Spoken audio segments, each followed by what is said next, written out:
Welcome to the Legacy Leaders Podcast. Are you doing the best for your client to help them create their legacy? Are you creating a plan that goes far beyond finances to help people ensure that it becomes the driving force behind all decisions? On this podcast, hosts Katie Beth and Stan Miller will help you with growing your practice and your clients' peace of mind. Together, they bring the best and brightest minds to share with you how to help your clients develop their best legacy. And now, here are your hosts, Katie Beth and Stan. Welcome back to the Legacy Leaders Podcast with your host, Katie Beth Hand. Today, I am joined by one of our Legacy Leader members, Josh Meyer. Josh is a financial strategist and a legacy planning advocate who really helps business owners and family leaders design very intentional and enduring legacies. Josh draws from his personal journey of overcoming profound life challenges, and he combines his real-world experience with a passion for personal growth, estate design, and wealth protection. Josh, thank you so much for joining me on the show today. I'm really excited to have you. Thank you, Katie Beth. It's an absolute pleasure to be here, and I appreciate that warm introduction. I certainly couldn't have said it better myself.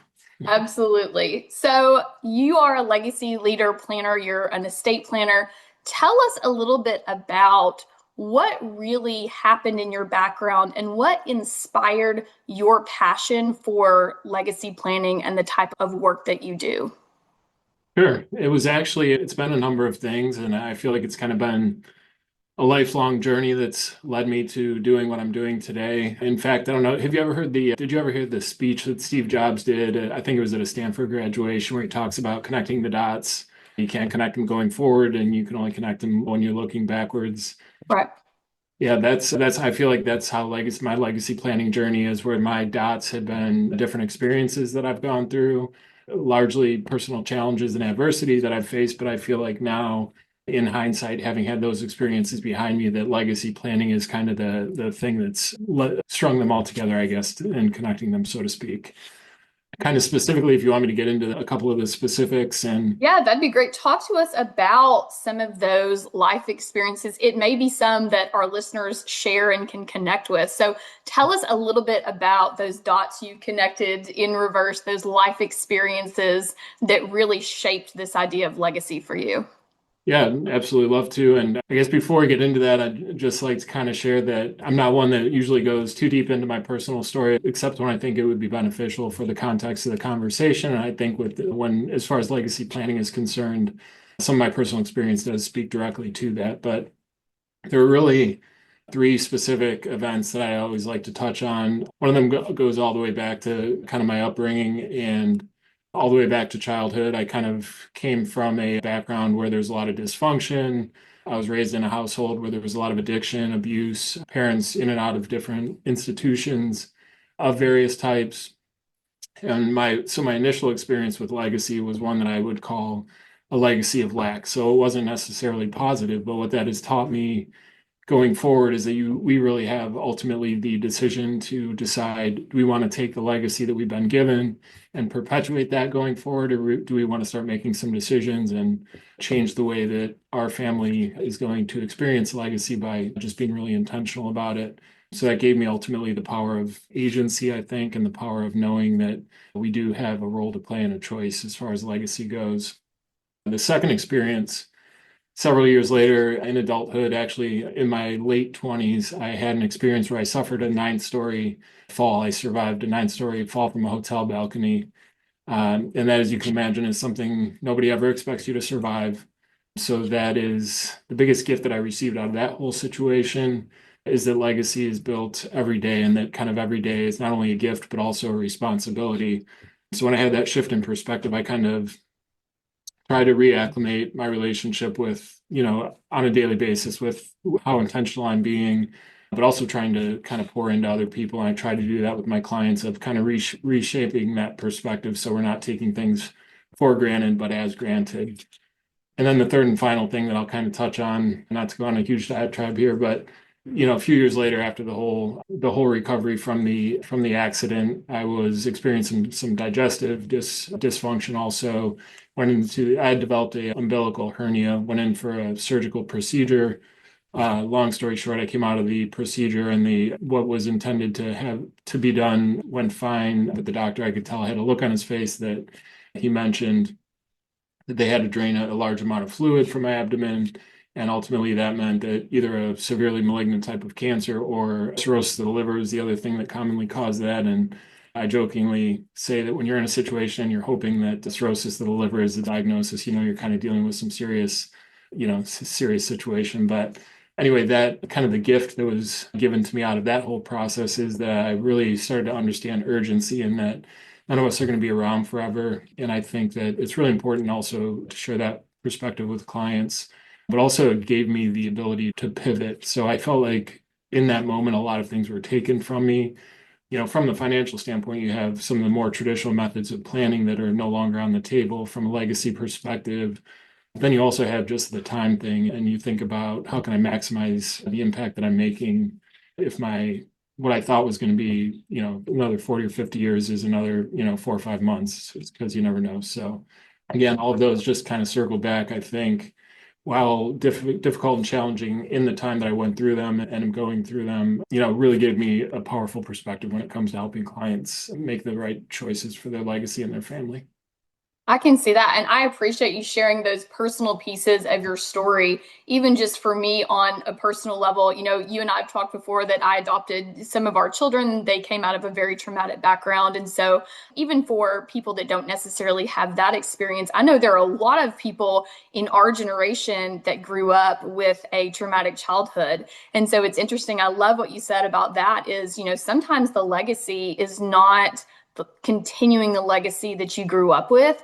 It's breaking that legacy that you grew up with and creating a better new one. And I think a lot of people can really connect to the power of that idea. For some of us, we had great childhoods and great parents growing up, but that's not true, I would say, probably for most people. So being able to take that negative and really turn it into a positive is cool. I did not know about the 9-story fall. We had not talked about that before. So that is interesting. I will be asking you more off-camera questions later. So really interesting how an event like that, and then of course with your cancer diagnosis as well, I love what you said about how that really creates that sense of urgency. And I know for a lot of estate planning clients, what brings them in the door are it may be a catastrophic diagnosis of their own, of their parent.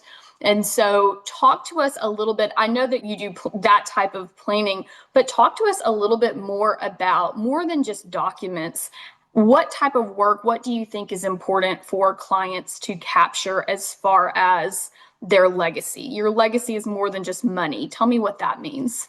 Yeah, I'm so happy that you asked because I think contrary to maybe what a lot of professionals, in the space do, I tend to lead with the piece that is more about impact and meaning, and largely because of my background. But I think one of the initial exercises that we like to do with clients is we bring them in and try to get clarity around their values. So we think about, what's important for you to live out in your own life, but then also what type of values do you want to instill in your family for future generations. And I think that one cool exercise that we do sometimes is just, we'll have our clients close their eyes or leave their eyes open, whatever the case is. But fast forward 50 years or 100 years and think about, whether it's your grandkids or your great grandkids, and I like to use the setting of being in like a parent teacher conference, because you think about, the child is sitting there or maybe absent from the room, but they're talking to the parent, and the teachers maybe saying little Johnny or little Susie. The one thing that really stands out about them in our classroom is that they're really encouraging, or that they always have the ability to make somebody laugh, or, handle a difficult situation, whatever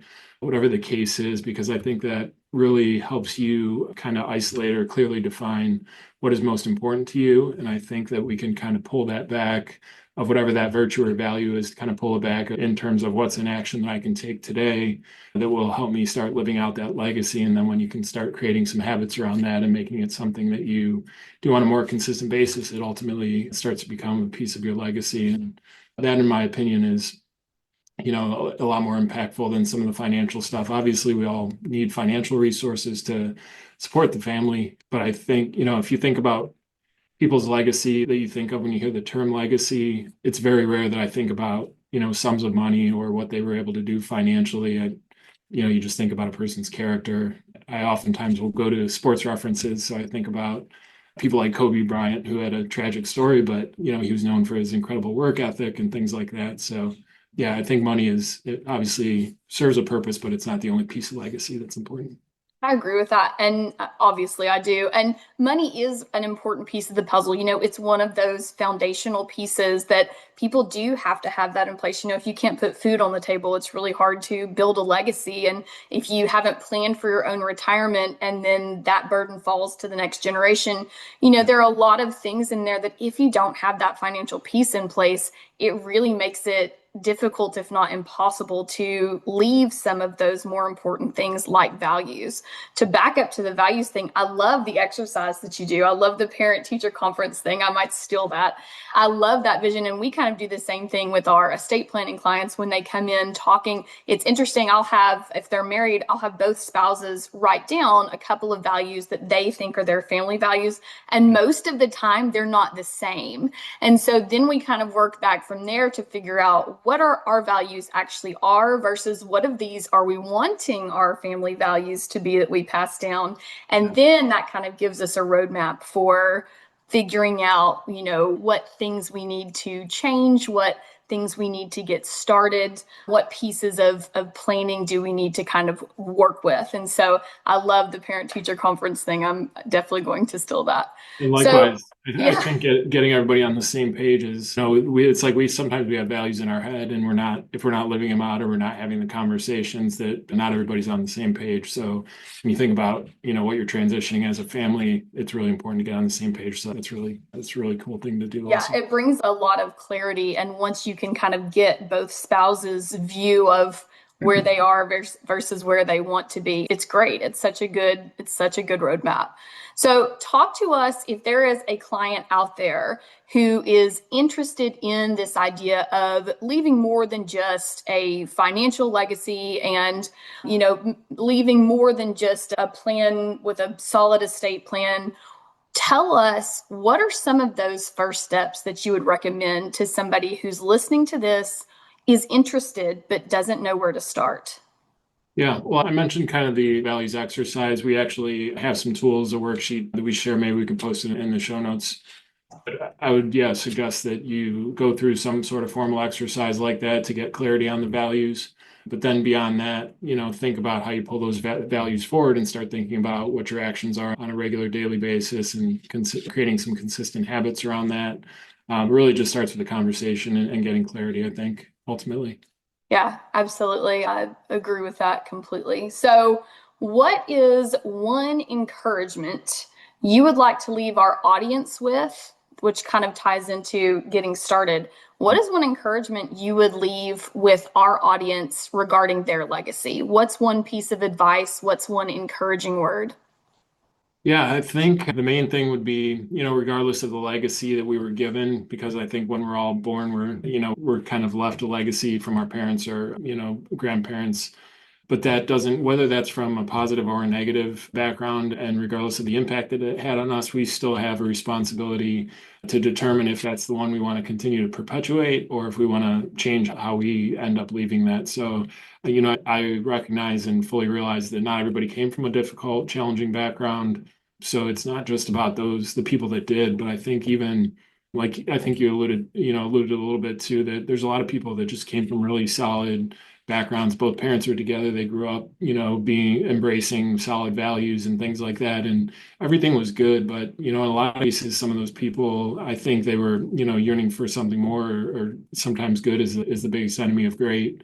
So even in those cases where you had a strong upbringing, I think that you want to really sit down with your family and determine what great looks like for you and figure out a plan how to get there. And then on the, fully opposite side of the spectrum, if somebody's come from a space of abundance, and whether it's financial abundance or otherwise, oftentimes there's something that's lacking. So if maybe you came from financial abundance, but you didn't have all the time in the world that you wanted to spend with your parents and you felt that was something that was lacking, I mean, sit down and figure out what that should look like going forward so that you can leave a balanced legacy.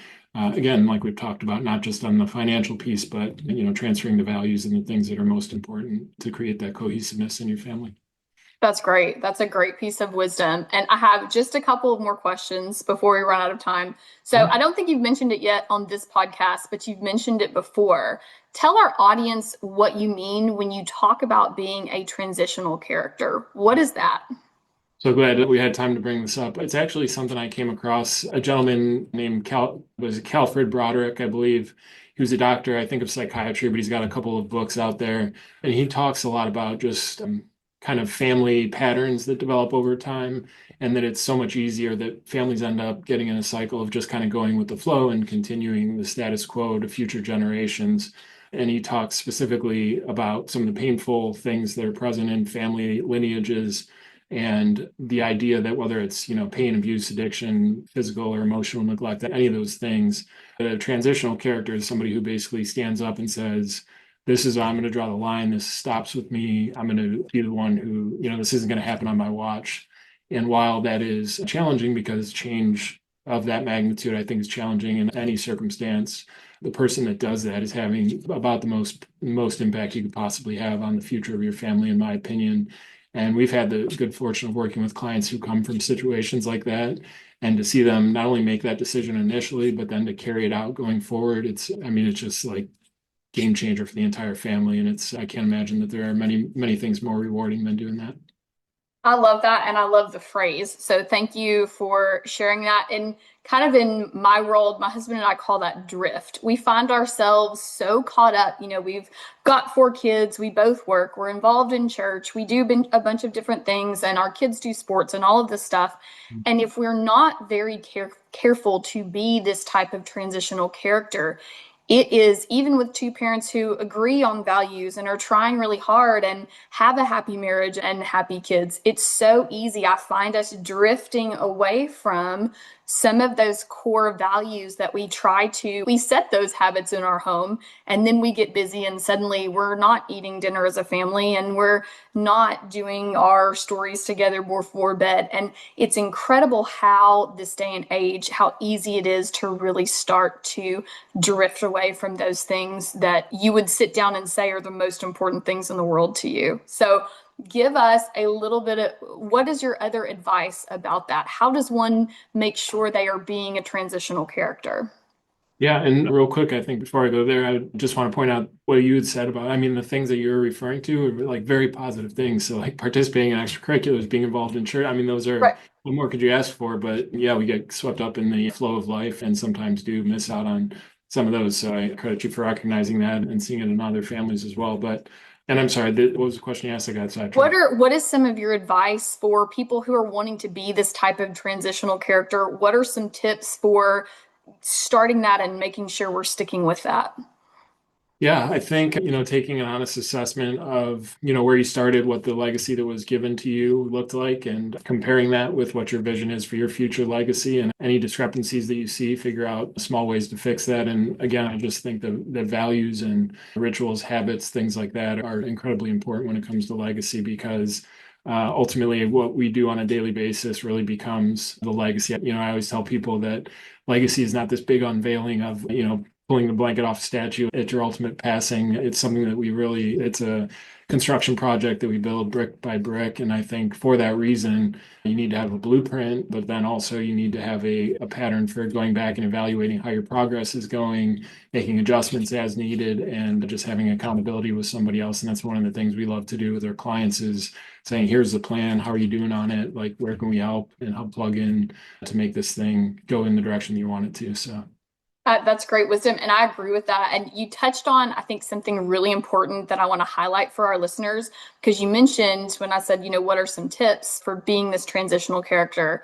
You started with starting by taking a really honest assessment of where you are, which is so important. But then you followed up just a second ago with, reassessing and really, you check in with your clients to see how we're doing on that. And so I think those 2 pieces really go hand in hand. You can have a really great plan and then not put the right pieces into place because you get sidetracked doing other things. And so I like the idea of looking at it like that construction project and making sure we have some accountability built in there as we are building this legacy to make sure we really are staying on track and getting these things done that are ultimately the most important things we can leave. Okay, last question, I promise. So, but this one may be the hardest one. So through the life that you've led, the family that you've built, and the work that you do, what is it that you hope your legacy will be? Honestly, changing this may be bigger than I'm able to accomplish, but it's always good to have lofty goals. But I think changing the perception of legacy, of taking it from something that's only for the affluent and is only about financial things, but to have it be a part of every day. Every family has a legacy and every family is going to leave one. So I think that bringing it to, more mainstream families who may not have traditionally thought of it as something that they need to be focused on or concerned with. So I just think kind of changing the nature of that conversation, I'd love to have some part of that.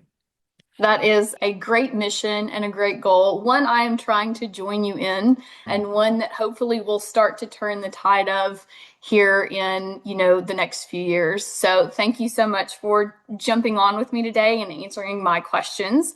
And for our listeners, our guest today has been Josh Meyer. So Josh is a financial strategist. Also, he is obviously a legacy planning advocate and guru who really wants to do more than just talk about money. And so if you are interested in knowing more about Josh and getting connected with him, we will link this for you in the show notes, but you can visit his website at yourpeaklegacy.com. So be sure to get connected with Josh. And Josh, thank you again so much for jumping on the show with me.